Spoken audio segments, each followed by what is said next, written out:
Con tantas oportunidades que la vida ofrece, resulta bastante difícil decidir qué queremos hacer con nuestras vidas. La sociedad nos exige tomar decisiones en etapas iniciales de la vida sobre el camino que vamos a seguir. La mayoría de las veces, los niños no tienen ni idea de cómo es la vida en la adultez ni de qué quieren hacer cuando crezcan. De hecho, muchos adultos tampoco lo tienen claro. Muchas personas trabajan en empleos que odian, y la miseria asociada a esas actividades suele aparecer los domingos por la noche, al empezar a pensar en ese temido lunes por la mañana, en el que hay que arrastrarse fuera de la cama sabiendo que se pasará la siguiente semana en un infierno. Al llegar al trabajo, todavía persiste la nostalgia por el fin de semana y, en cuanto comienzan las tareas, se empieza a contar el tiempo hasta el primer descanso, luego el siguiente y luego el siguiente, hasta que finalmente es posible volver a casa y repetir el proceso, y podemos decir que, esta no es una forma muy agradable de vivir. Hacer algo que odiamos es un perjuicio tanto para nosotros mismos como para nuestro entorno, especialmente cuando vemos a otros colegas que realmente disfrutan lo que hacen. Mucha gente se vuelve miserable a causa de sus empleos, lo que a su vez puede derivar en problemas graves de salud, como la depresión. Algunas incluso llegan al extremo de quitarse la vida porque no pueden lidiar con los sentimientos de inutilidad, desesperanza y esa idea persistente de que son un fracaso en la vida. Sin embargo, tenemos cierto grado de control sobre nuestras circunstancias.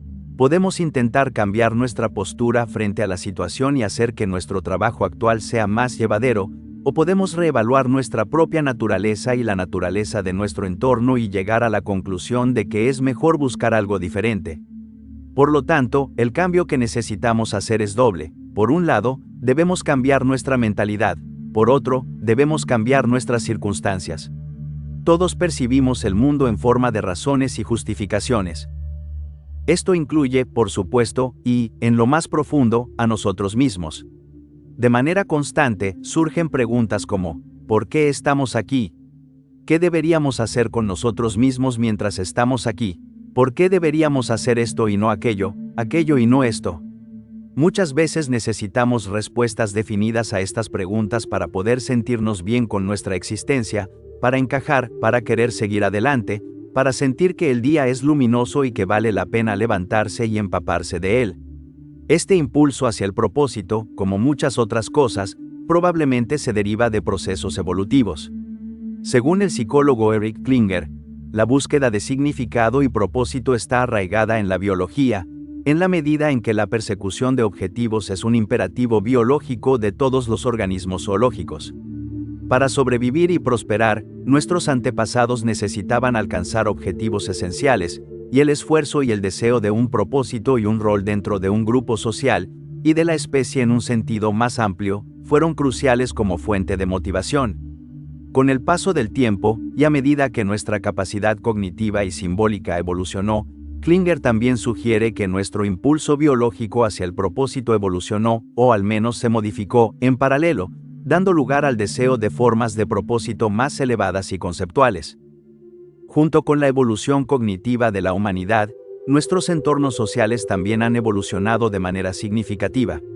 Actualmente, para la mayoría de nosotros, no existen solo unas pocas cosas claras e importantes que debamos hacer por nosotros mismos y por nuestras comunidades.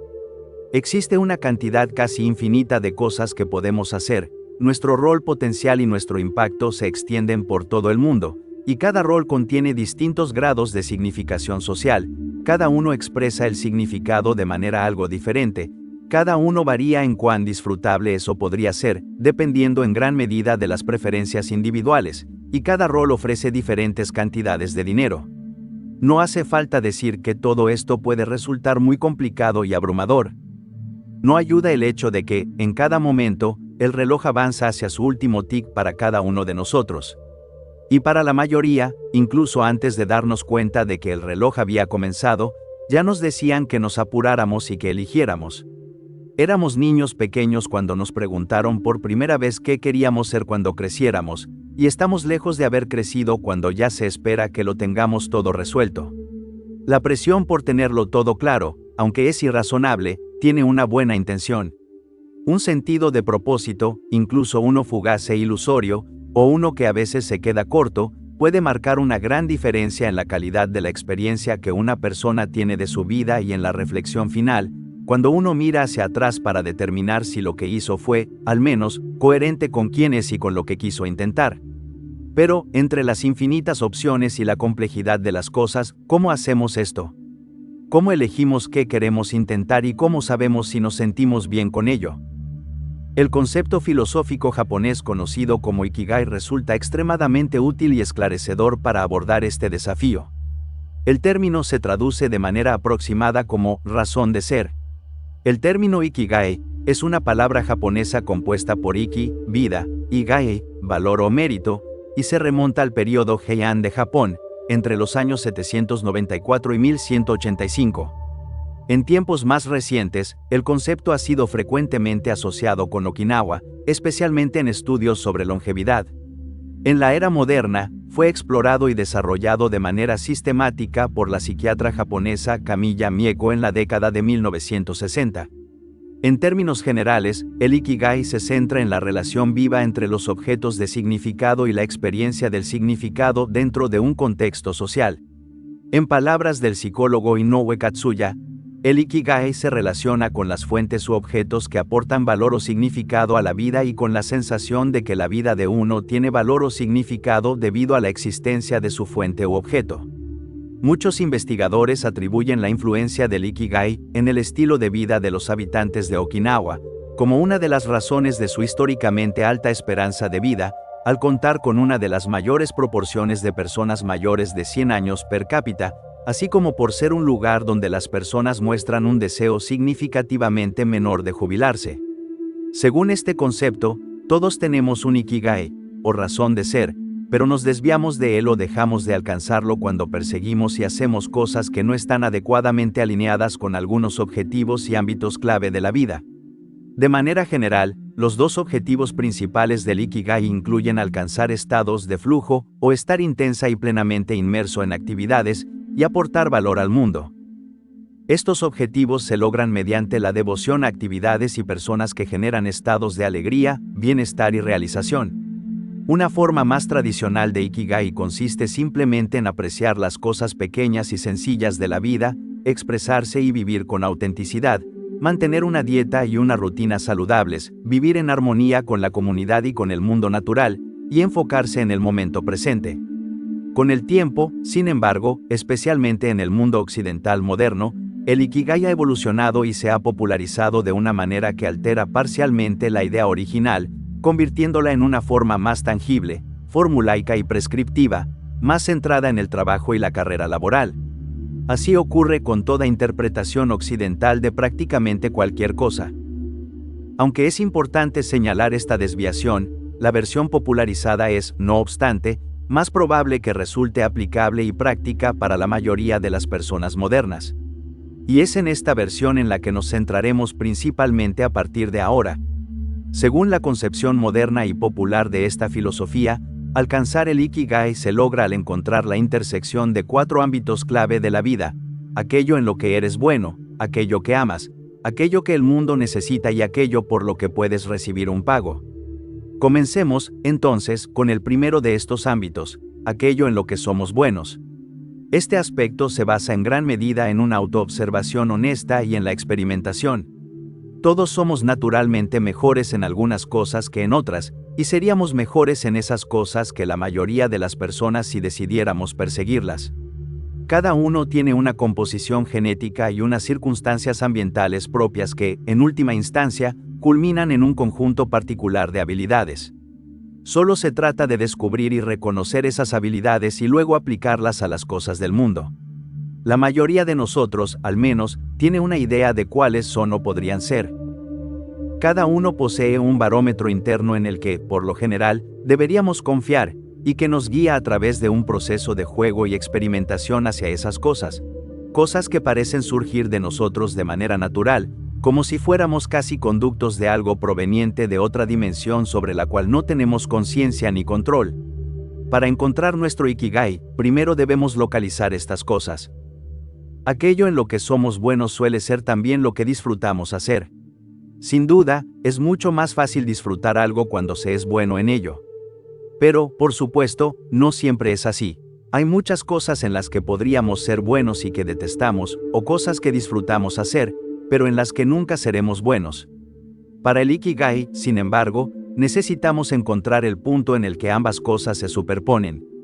Al igual que determinar en qué somos buenos, determinar qué amamos depende por completo de la autoconciencia y la autoevaluación. El desafío, no obstante, consiste en ser honestos con nosotros mismos y separar las presiones externas que pueden haber intentado convencernos de que hay otras cosas mejores que deberíamos amar, pero que en realidad no amamos. Paradójicamente, cuanto más nos esforzamos por encontrar esta intersección entre lo que amamos y aquello en lo que somos buenos, más podemos alejarnos de ella. El poeta y novelista estadounidense Charles Bukowski, un hombre que pasó la mayor parte de su vida intentando realizar su propósito de escribir y que finalmente lo logró en sus 50, escribió una vez: "Trabajamos demasiado, nos esforzamos demasiado". Sin embargo, yo te diría principalmente que no lo intentes. Todo está ahí, mirándonos de frente, ansiando salir de ese vientre cerrado. Con esto, Bukowski sugiere que, si tenemos que forzarnos a encontrar algo, a hacer algo, quizá no sea lo correcto. Algunas de las cosas en las que somos buenos y que además nos gustan pueden no tener un valor extrínseco, y eso está bien. No todo tiene que servir para otra cosa ni justificarse por su utilidad social. Sin embargo, dentro del marco del Ikigai, no basta con que una actividad sea placentera o se nos dé bien, también debe aportar algo al mundo, algo que el mundo realmente necesite, y preferiblemente de una manera sostenible. El problema surge cuando intentamos determinar qué es eso que el mundo necesita. En las comunidades pequeñas y relativamente simples, esta relación entre acción y beneficio era más clara. Por el contrario, en el mundo moderno, vasto y profundamente interconectado, esa claridad se diluye. Por lo tanto, ¿qué significa hoy aportar valor al mundo? Muchas personas afirman, y quizá creen sinceramente, que están contribuyendo a mejorar el mundo, cuando en realidad solo ofrecen productos o servicios poco significativos que generan nuevas dependencias, frustraciones o problemas, tanto para el consumidor como para la sociedad en general. Somos, en conjunto, bastante malos evaluando lo que el mundo realmente necesita. Por eso, este aspecto del Ikigai no solo es uno de los más exigentes, sino también uno de los más difíciles de definir con honestidad. Por supuesto, existen muchos roles y servicios cuyo valor resulta claro y directamente perceptible: los servicios de emergencia, los médicos, los maestros, los trabajadores de la construcción, entre otros. En estos casos, la contribución al mundo es evidente y difícil de poner en duda. Este tipo de actividades encajan con facilidad en la idea de aportar algo necesario y socialmente valioso.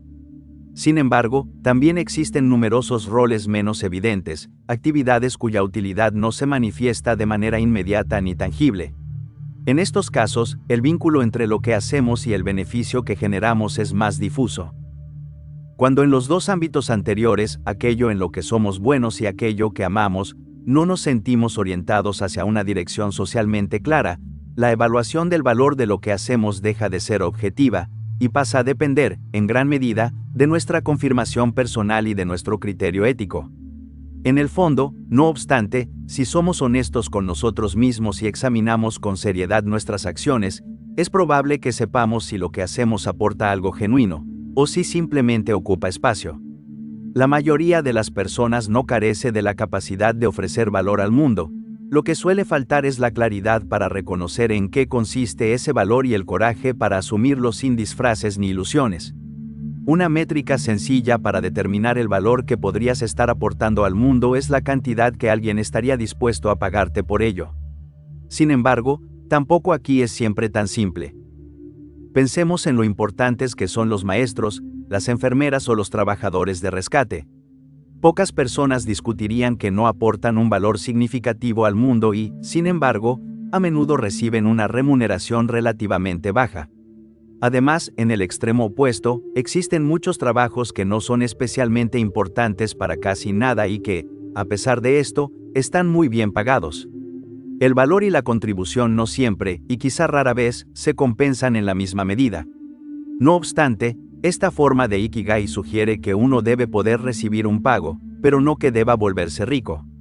De hecho, ocurre más bien lo contrario: ya que la idea suele apuntar hacia una vida más simple y pausada. Por lo tanto, para el Ikigai, no se trata necesariamente de cuánto dinero se gana, sino de que se gane lo suficiente como para vivir bien. Al final, encontramos nuestro Ikigai cuando hallamos la intersección de estos 4 ámbitos. Por supuesto, esto es más fácil de decir que de hacer. A medida que avanzamos por cada uno de los ámbitos, el número de cosas entre las que podemos elegir se va reduciendo. Con cada paso hacia adelante, negamos todo aquello que queda detrás y a los lados. El reino infinito de opciones sobre lo que podemos perseguir y hacer, pasa de ser todo a convertirse en un conjunto estrecho de posibilidades y, finalmente, en un único camino definido. Este es el sentido del Ikigai, determinar un camino. Pero, al mismo tiempo, este es también el terror del Ikigai. Aunque suene simple y evidente, muchos de nosotros luchamos con este proceso, con tomar decisiones de este calibre y con alcanzar un sentido genuino de dirección en la vida. Existen muchas razones por las cuales esto puede ser así, muchas de ellas fuera de nuestro control y, quizá, injustas. Pero incluso cuando las circunstancias juegan a nuestro favor, el proceso sigue estando cargado de miedo, ansiedad e incertidumbre. Tal vez tengamos miedo de que lo que estamos eligiendo sea incorrecto, sin importar qué elijamos. Tal vez nos preocupe que aquello que ahora parece gustarnos no nos guste en el futuro. Tal vez nos atormente la duda de si somos lo suficientemente buenos, incluso cuando lo somos. En el mundo moderno, la paradoja de la elección y la sensación del síndrome del impostor son fenómenos ampliamente presentes. En última instancia, nunca lo haremos del todo bien. Nunca encontraremos un propósito último que esté libre de duda, ambigüedad o conflicto. La búsqueda de sentido siempre estará atravesada por la incertidumbre y por desafíos que no pueden resolverse de manera definitiva, una idea con la que Camus estuvo profundamente de acuerdo. Aquello que disfrutamos en términos generales siempre incluirá cosas que detestamos. La vida que vivamos siempre cargará con el peso de la dificultad y la incertidumbre. Pero, pese a todo, debemos elegir, debemos asentarnos. Gran parte de la cultura contemporánea insiste en que conformarse es una forma de fracaso, como si aceptar límites equivaliera a traicionarse a uno mismo. Sin embargo, vivir de manera significativa implica, necesariamente, elegir y renunciar. No es posible comprometerse seriamente con un camino sin dejar otros atrás. Toda dedicación real exige aceptar un marco concreto, asumir restricciones y abandonar posibilidades alternativas. Mantener abiertas todas las opciones no conduce a una vida más rica, conduce a una dispersión permanente que impide profundizar en cualquier dirección, algo que Kierkegaard ya advertía al señalar que la desesperación no surge únicamente de no poder ser algo, sino también de querer serlo todo a la vez. Frente a esta realidad, resulta indispensable volver al contexto cultural original del Ikigai para comprenderlo con mayor rigor. Anteriormente mencionamos que durante décadas, la longevidad y la vitalidad de ciertas comunidades japonesas despertaron la curiosidad de investigadores y observadores occidentales, quienes buscaron una explicación en hábitos, dietas o estructuras sociales. En ese marco comenzó a mencionarse el Ikigai como una clave interpretativa. Para la tradición japonesa, este concepto nunca estuvo ligado a una hazaña destacada, a una misión grandiosa o a un destino definitivo que deba alcanzarse al final de la vida. El Ikigai alude, de manera más discreta y profunda, a la sensación de que la vida, tal como se vive, merece ser vivida. El Ikigai, principalmente para los japoneses, consiste en encontrar alegría y sentido en aquello que se hace día tras día, incluso, y especialmente, en lo ordinario. Aparece en la atención puesta en un gesto repetido, en el cuidado con el que se realiza una tarea, en la calma que acompaña a quien sabe que está actuando de acuerdo consigo mismo.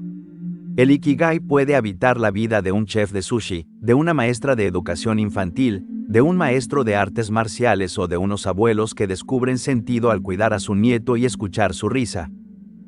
Esta era la comprensión que defendía el filósofo y neurocientífico japonés Ken Moji. En una de sus obras más conocidas, articula esta visión a partir de 5 pilares: empezar en pequeño, liberarse de las ataduras inútiles, vivir en armonía y sostenibilidad, apreciar la alegría de las cosas simples y habitar plenamente el aquí y ahora.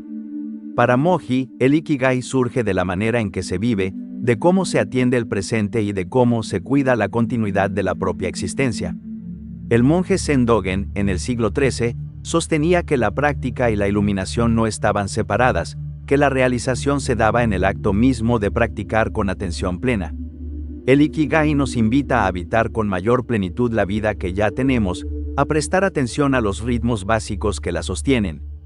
Volver a lo esencial, comer mejor, dormir mejor, respirar mejor, no representa un retroceso, expresa una forma de lucidez. Al final, el Ikigai es una brújula ideal en un mundo sin un verdadero norte. Nuestra vida depende en gran medida de lo que valoramos y de cómo evaluamos el mundo y a nosotros mismos, algo profundamente subjetivo y complejo. Está en nosotros, surge de nosotros y es construido por nosotros a partir de la nada. Nuestra vida trata de precisamente eso, encontrar y definir nuestra vida. Tal vez eso, por sí solo, sin importar lo que hagamos o logremos, sea suficiente. Como enseñaba Matsuo Bachō, uno de los grandes poetas del haiku japonés, no sigas las huellas de los antiguos, busca lo que ellos buscaron,